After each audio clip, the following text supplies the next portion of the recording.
আগেই সবাইকে বলে দিচ্ছি, গলার ভয়েসটা কিন্তু খারাপ হয়ে গেছে, কারণ গলায় ঠান্ডা লেগেছে। যে কি করব বলো, এমনিতেও আমার গলার ভয়েসটা খারাপ, তারপরে আবার ঠান্ডা লেগেছে, বাবারে বাবা, গলা হয়ে গেছে ফাটা বাঁশ। যাই হোক, তোমরা একটু কষ্ট করে বুঝিয়ে নিও, কেউ কিন্তু আবার আজে বাজে কমেন্ট করো না। যাই হোক, তোমরা সব কেমন আছো একটু বলো। আমি কিন্তু মোটামুটি ভালোই আছি। বাবার বাড়িতে চলে এসেছি, ভালো না থাকলে হয় বলো। তো এই যে দেখো, বাবার বাড়িতে চলে এসেছি দুপুরবেলা, তো দুপুরবেলা এসেই এই দেখো বিকেলে মাঠে চলে এলাম। কত বছর পরে আজকে মোটামুটি 4.5 বছর পরে মাঠে আসলাম। এবার সবাই হয়তো বলবে, বাবারে বাবা, গ্রামের মেয়ে আবার মাঠে আসে না, নাটক। না গো, নাটক না, আসলে মেয়ে হওয়ার আগে 1-2 বছর আগের মতো আমি মাঠে আসি না, কারণ বাবার বাড়িতে তেমন করে আমি কোনোদিন আসিই না। আসলে 2-3 দিন, এক সপ্তাহ তো মোটামুটি থাকিই না। আর আগে অত ভিডিও ভিডিও করতাম না, এখন ভিডিও করার জন্য যাই হোক বাড়ির আশেপাশে আসি, কিন্তু এই মাঠে কোনো দিন আসা হয় না। যাই হোক, অনেক দিন পর মাঠে আসলাম, আর এত ভালো লাগছিলো মানে কি বলবো। আর এই ফুল বাগানটা, ফুল ক্ষেতটা তোমরা দেখতে পাচ্ছ, মাকে বললাম একটা ভিডিও করে দাও না। তো মা এই দেখো ফোনটা ধরে রেখেছে। যাই হোক, কষ্ট কষ্ট করে একটা ভিডিও করে নিলাম, একটু পোজ দিচ্ছিলাম, নাচানাচি করছিলাম, কি বলবো বলো।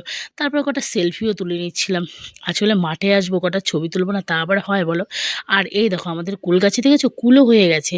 মানে কি বলবো, কুলটা দেখেছো এখন হয়ে গেছে, আর ফাল্গুন, হ্যাঁ ফাল্গুন মাসে লাস্টের দিকে কুল খাওয়া যাবে।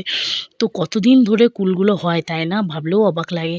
আর এই দেখো, মা ওইদিকে তো শাক তুলছিল দেখছিলে, বেতো শাক, মেথি শাক, তারপরে তোমার সর্ষে শাক, এরকম শাক তুলছিল। মাকে বললাম কত রকমের শাক একটু খাই না, কতদিন একটু ভালো করে খাওয়াও না।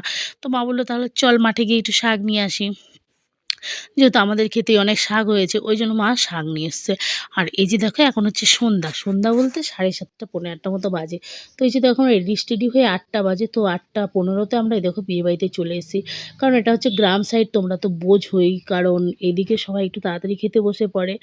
আর তারপরেও এত ভিড় থাকলে বাচ্চা না, আর মেয়ে হচ্ছে কি বলতো, সারাদিনে ঘুমায়নি, যার জন্য আমরা তাড়াতাড়ি চলে এসেছি। না হলে অনেক রাত হয়ে গেলে না, মেয়েরও ঠান্ডা লেগেছে, আমারও ঠান্ডা লেগেছে, তাহলে কি করব বলো। তখন আবার মেয়ে ঘুমিয়ে পড়লে সমস্যা আছে। ওই জন্য তাড়াতাড়ি করে আমরা বিয়েবাড়িতে চলে এসেছি।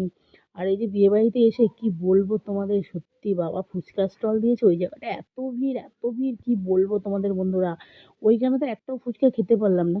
কাকু কাকিমা সবাই বলছিল যে একটু যাও যাও যাও ফুচকা খাও। বাবারে বাবা, নমস্কার, অত ভিড়ে আবার ফুচকা খাবো, খেয়ে মরণ নেই, বাবারে বাবা। তো যাই হোক, বউটাও তোমরা সবাই সবাইকে দেখে নিলাম। আর এই দেখো, এখানে সিট বুকিং করে এখানে দাঁড়িয়ে আছি। তোমরা তো জানোই, এখন শ্রাদ্ধ বাড়ি যাও আর বিয়ে বাড়ি যাও আর অন্নপ্রাশন যাও, জন্মদিন যাও, যেখানেই যাও না কেন এখন তো সিট বুক করে রাখতেই হয়। তো ওই জন্য ভাবলাম তাহলে বুক করেই আসি। তো যাই হোক, ওই সাইডে একটা কাকিমাকে বললাম, সেটা তোমাদের দেখালাম না। আর খাওয়ার প্যান্ডেলের সামনে এরকম হা হা করে দাঁড়িয়ে আছি, আর মেয়েকে নিয়ে চিন্তায় আছি, হায় রে হায়, এত ডিজে বাজছে, তারপরে এত বাজি টাজি ফুটছে, বাবারে ধোঁয়া উঠছে।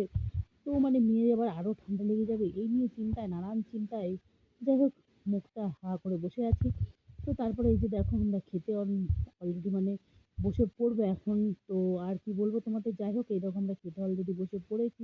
তো এই যে দেখো, বিয়ের মেনু কার্ডটা, মানে খাবারের মেনু কার্ডটা তোমরা দেখে নাও। খাবারগুলো দেখাতে পারবো না, তার কারণ হচ্ছে মেয়েকে ফোনটা দিয়ে দিয়েছি, আর মেয়েকে তো একগাল ভাতও খাওয়াতে পারিনি। বাবারে বাবা, সে ডেঞ্জারাস মেয়ে, নিজেই হাত দিয়ে খাবে।